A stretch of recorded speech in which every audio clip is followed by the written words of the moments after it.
Hey guys, I just wanted to jump on here real quick and give you guys a little tech tip. I haven't got a lot of time to work in the shop lately. I've been working on customer stuff, but a few weeks ago, I had the turbos on this and I started looking at charge pipe options, and I had this 45-degree manual. I could tell right away that it was not nearly enough of a bend, and I knew that if I just ordered a 90-degree bend and cut it out of it, it was gonna still stick out way too far. With 4-inch tubing, you can only bend it on such a tight radius. I figured I needed about a 70 to 75 degree bend, so pie cuts were gonna be my only option. And I could have jumped online and spent like 70 bucks on the pie cut pieces and still had to weld them together myself. But I figured I already had this, and I cut a leg off of it, and I've never made these before. They turned out, looks like they're gonna work. So I wanna show you guys how I did that. Basically, you have to find a reference line, and that's pretty simple to do.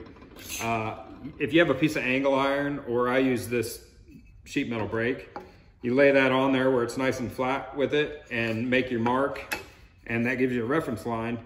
That part's easy. Now you have to know 180 degrees from that line. So I'm gonna show you guys how I found that. Take a piece of 4-inch material, put a piece of tape around it, and I've already made a mark on this. You want to take that tape,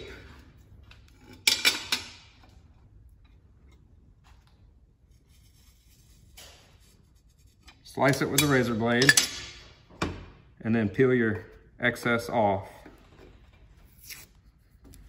And then you want to peel this up, and you want to peel this excess off. And the reason you do this, it doesn't matter where this mark is. This is just showing you the outside circumference. So whenever you take this tape off, you lay that over there, put this piece of tape flat on your table. And anytime I measure anything flat, I don't use the tip of the tape measure because it can leave some variance. So I always go to the 10, and I'm gonna be right at, it's 22 and 3/8, but since we started at 10, that's actually 12 and 3/8. So half of that is gonna be 6 and 3/16. So you make your mark at 6 and 3/16. You can use a square or whatever, but I mean, you can eyeball that. This is our original reference line. Put that line right on your original reference line, and you'll see when we wrap this tape around it that the tape comes together.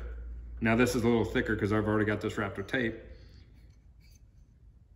It shows you where your 180 degree is from that one. And the reason why you need to know that, come over here to the saw.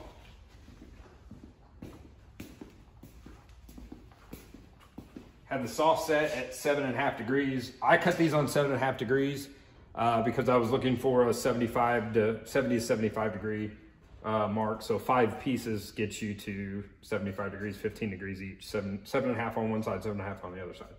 So this reference line, it doesn't matter where it is to the saw blade when this is round. So you want to start with just using the fence as a mark, and you want to clamp it at that line, and then you make a cut against the stop. You'd have a stop in there, so each piece is the same length. Once you make your first cut, that piece is going to be throwaway because you've only cut one angle off of a straight end. So your first piece is throwaway. Your second piece would be your actual first piece that you can use. So you make your cut, and then you rotate it 180 degrees on the same line. You know you're cutting 180 degrees from where you were. So each cut, you have to rotate 180 degrees and keep moving it against your stop. So after you've done that, you should have, I needed 5 pieces. I don't know if it's exactly what I need. I might have to change it a little bit, but you're gonna have 7.5 degrees on this side, 7.5 degrees on this side. Depending on what you need, you can change your angle to make a harder bend or a shallower bend, but this is what I needed, and that saved me about $70 and only cost me about 30 minutes worth of time. And that'll do it for the pie cuts. Thanks a lot for following along. I really appreciate it. Please subscribe and comment below if you have any questions. I'm always open and love to share my information. I'm not a professional. I will tell you that right up front. I'm not the best welder. I'm not the best fabricator. I'm just not afraid to try anything. If you have any questions, let me know. I really appreciate it. Thanks.